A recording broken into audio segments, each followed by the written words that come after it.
Thank you for tuning in. This is Crash Dummies, and we are going to do a review on the Storm RIX. This is our thermal imaging scope. This is a budget-friendly scope, so this is kind of an unboxing. We're going to see what we think of it, and I actually have some other scopes. We're going to do a comparison between all of them, but let's go ahead and open this one up right now.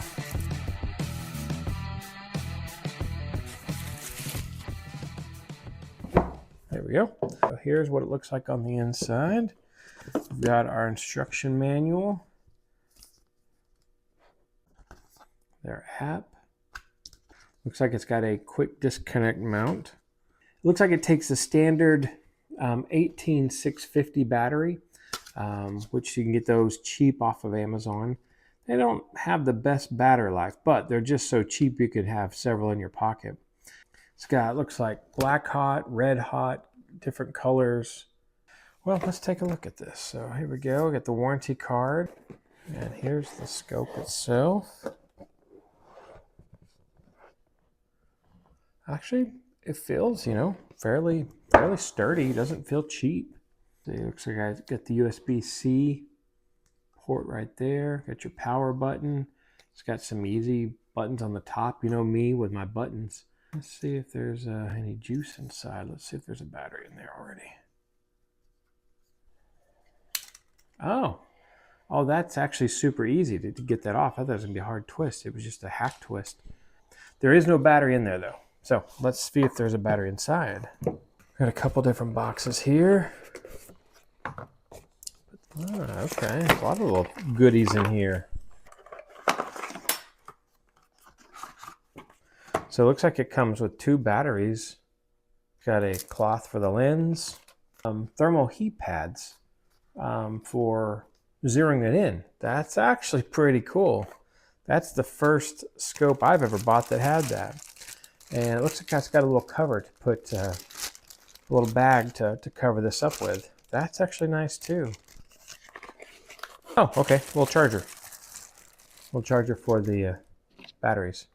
I want to show you one more thing that I just saw that was in the box, is this little ring that you can put to adjust the focus. So you just slide this on, it goes on just like that.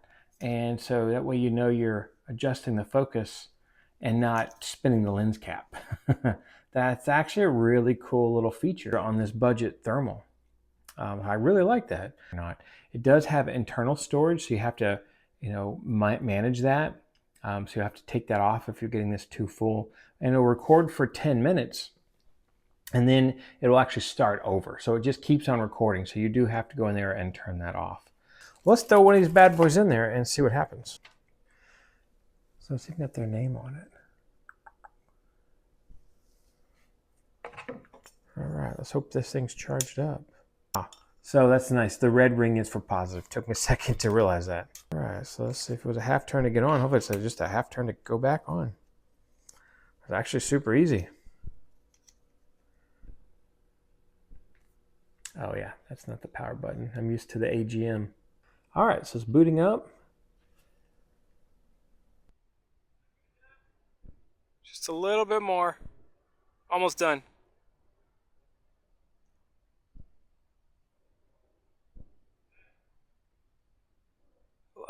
One more pass. One more pass.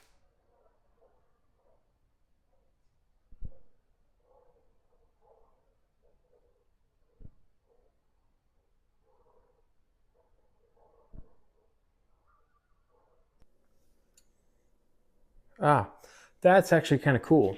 So there is a refresh button right here. So if the screen's getting a little junky, just hit that and you can hear it go click. Let's see. Yeah. So that actually clears the screen. That is a nice feature. Oh, that's record. That's nice. The very first button is record, so you don't easily forget that one. And then the very front one is going to be the zoom. So I've gone out there and we've used this. I really like the controls. It is super easy to get through the menu. The menu is actually done really, really well. I'm super impressed with this menu. You get your power button over here. It also does standby. Let's see. So that's going to be your record. This is going to change the image. It's going to change your white hot, red hot, all the other images there are. This one is your zoom. The zoom actually works really well. I mean, you hit that and it, whoop, that of all the thermals I've used, that one's been the quickest to adjust itself so far. That's obviously going to be your menu button.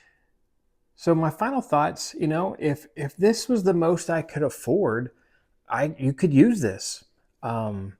It's very doable if you're just getting into thermal world and you just need something that you don't mind breaking, I guess, or you need to throw it in your side by side and just grab and just kind of spot and see what's going on. This actually is a good little thermal. It doesn't have all the bells and the whistles, but it's not bad at all. And the little features that it does have is pretty nice. The fact that you can hook it up to your phone, the app, it works really great. So, I would recommend this, if you're looking for something under $700. All right, hope that helped you. I've got more videos coming up on more thermals, so stay tuned.